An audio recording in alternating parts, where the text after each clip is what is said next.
Thanks so much for your time. I am Pius Kojobaka. This evening, the International Monetary Fund is projecting that Ghana will end the year with a growth rate of 4%. This was captured in the fund's latest economic outlook report released on the sidelines of the annual IMF World Bank meetings in Washington, D.C., USA, where my colleague JoyNews reports. The growth projection for Ghana by the IMF can be described as interesting because if you look at other partners or development partners of Ghana and what they have projected for Ghana, it is quite high than what the fund is estimating that Ghana would end the year when it comes to its GDP. The fund in its economic outlook report is projecting that Ghana would end the year with a growth rate of 4%. Now, that is quite lower than what the World Bank is projecting for Ghana of about 4.3%. And even what government of Ghana is estimating that we will end the year with 4.4% growth rate for the economy. One is not sure what has gone into these projections, but some have argued that the fund could come back and review these estimates because the economic data was based on the old numbers.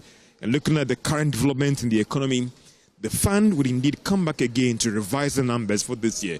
If you project to 2026, the IMF believes that will expand at a very strong rate, growing more than 4.5% end year 2026. But the economic director at the IMF believes that countries like Ghana needs to do more to maintain that fiscal discipline for these numbers to be sustained going forward. You make sure your economy is as resilient as it can be. You make sure that you have the fiscal buffers that you need, because you're going to need to use them when you're hit by one of these shocks, and if you don't have them, then the impact is going to be much larger. So making sure you protect the fiscal buffers. Second, making sure that you have the right institutional environment so that you have institutions that are trusted, that can do their job, that have frameworks that are strong. That is also going to be helpful in maintaining expectations, in maintaining some sense of stability in the economy. Going through the World Economic Outlook report, another interesting data that many will be debating about is the inflation rate. The IMF is projecting that Ghana would end the year with an inflation rate of more than 16%. Some have argued that looking at the current numbers, is the IMF right with these projections in terms of inflation for Ghana? Or again, these numbers are based on old economic data and the IMF will come back to do the necessary adjustment. Well, time will tell. Engaging some officials here at the IMF, they argue or they tell me that they might come back to revise some of these numbers because looking at where Ghana's inflation is in right now, doing around 9% when it comes to growth rate and inflation for end year for Ghana. Well, it looks like the way things are going, the country would indeed do well. But the caution here is that Ghana needs to stick to fiscal discipline if they want to maintain these numbers and again be the shining star for Africa and a country that went to do the IMF program and they are currently doing well. From the Headquarters 1 building in Washington, D.C., USA, this is JoyNews reporting for Joy Business. And we know the Finance Minister, Dr. Kasia Latu-Forson, is intensifying efforts to rally donor and investor support for key government economic programs at the ongoing IMF World Bank meetings in the USA. The minister remains optimistic that these engagements will help unlock the much-needed funding to drive several government initiatives. JoyNews again. Call it one of the biggest gatherings for all those who matter in the global space when it comes to finance, economics, monetary, and governance issues. And yes, they are all gathering here in Washington, D.C. to deliberate on issues that affect member countries, the global economy, and what steps can be taken to mitigate its shocks against countries like Ghana and others as well in the region. It is also bringing together all the finance ministers that are members of the International Monetary Fund and the World Bank, as well as central bank governors, to look at how they can take certain tough measures to mitigate the shocks of the global economy. The World Economic Outlook report has projected that growth will expand for all member countries, but some may experience some shocks.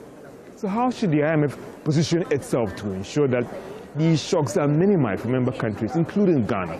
Well, that is what they'll be doing here in Washington, D.C. But for the Finance Minister, Dr. Latu-Forson, this meeting couldn't have happened at a good time, looking at the fact that Ghana's economy is expanding. Inflation is slowing.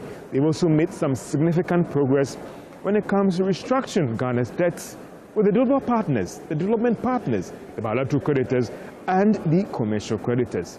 Also, the argument is that Ghana is on its path to end the 3-year program in May next year. But indeed, we are picking up news or reports that the IMF is pushing for some extension for the program to end in August next year. Therefore, for the finance minister, this annual meetings will present to him a perfect opportunity to try and deal with all these issues facing Ghana's economy and how he can get the needed support from all these global actors to help stabilize Ghana's economy. The finance minister has said the proposals that Ghana's program should be extended to August this year. Also, how is the minister going to convince all these actors, especially the external creditors, that Ghana is going to stick to the agreement reached when it comes to restructuring Ghana's debts and also the commitment to fiscal discipline? Well, the minister will be trying to do all these things within this week as he engages all these actors here at the IMF and even the World Bank, and whether he also gets some fresh commitments from the development partners looking at how the economy is faring. Top issues will be whether the program should be extended, when is the IMF board going to meet on Ghana's fifth review and extend the almost $380 million to the country. Well, let's see how things will pan out as the finance minister tries to deal with all these issues here in Washington, D.C., including the central bank governor, Dr. Johnson Isiama. From the IMF headquarters in Washington, D.C., this is Georgia Affe reporting for Joy Business. A while longer at the IMF World Bank meeting, the Bank of Ghana Governor, Dr. Johnson Isiama, is pushing for predictable and fair global sovereign debt roundtable negotiations. The governor made the appeal in a speech at the African Caucus meeting with Managing Director of the IMF, Kristalina Georgieva, on the sidelines of the IMF World Bank meeting. At the Africa Caucus meeting here in Washington, D.C., the governor of the Bank of Ghana noted that we must ensure that there is some transparency when it comes to negotiations for this debt restructuring. While we welcome progress under the Common Framework and the Global Sovereign Debt Roundtable, we also urge deeper commitment to predictable implementation and improved debt transparency. The IMF must productively strengthen its risk management framework, a framework that is aligned with its surveillance mandate, which is to safeguard financial stability amid Africa's accelerating digital transformation and the deepening bank sovereign nexus. The governor also argued that everything must be done to support the IMF so it can play its rightful role in the global financial system.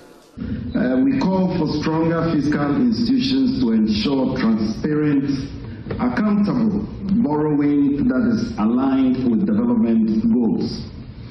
Enhanced IMF support in public financial management, domestic resource mobilization, and debt market development. These are vital to reduce vulnerabilities and preserve social cohesion. The governor believes that doing all these things will go a long way to ensure that there is some safety in the global financial system for developing countries like Ghana to thrive. Innovations like artificial intelligence, blockchain, and digital currencies do present both opportunities and risks, such as we are seeing in my country. So we advocate for enhanced IMF technical support in this regard, to strengthen cybersecurity, to bolster risk-based supervisory capacity, and advance coordinated macroprudential policies to mitigate emerging threats and ensure resilient financial systems across the continent. From Washington, D.C., USA, this is Georgia Affe, reporting for Joy Business. Back home in Ghana, the Bank of Ghana says it will soon operationalize its digital credit directive and roll out a virtual asset licensing regime to strengthen oversight in the fast-growing digital financial space. Second Deputy Governor Matilda Santiesiedu disclosed this at the Momo FinTech Stakeholder Forum here in Accra. Here's more. The rise of digital finance continues to transform Ghana's financial landscape, from mobile money to online lending and virtual assets. But with this growth comes the need for stronger regulation and consumer protection. At the Momo FinTech Stakeholder Forum in Accra, the Bank of Ghana revealed that it is putting in place new measures to ensure a safe and transparent digital ecosystem. As the central bank, we are building regulatory capacity and agility to supervise effectively. We are strengthening innovation and digital capabilities to bring our regulatory systems in sync with the market. Our monetary policy stance continues to promote stability, recognizing that innovation and macroeconomic disciplines are not competing goals, but complementary. In the near term, what we intend to do is to operationalize the Digital Credit Directive and roll out our virtual assets licensing regime and expand financial literacy as well as the redress mechanisms across the country. Chief Executive Officer for Mobile Money Limited, Shaibu Haruna, stressed the importance of the digital ecosystem for business growth. As Ghana's fintech economy evolves, it has become very necessary and very important for us to ensure that policymakers, regulators, and industry leaders connect with innovation. This together is to share ideas on how we shape the future of our industry to build an inclusive and sustainable digital financial landscape in Ghana. Industry players say collaboration between regulators and fintech firms will be key to unlocking the full potential of digital finance in Ghana.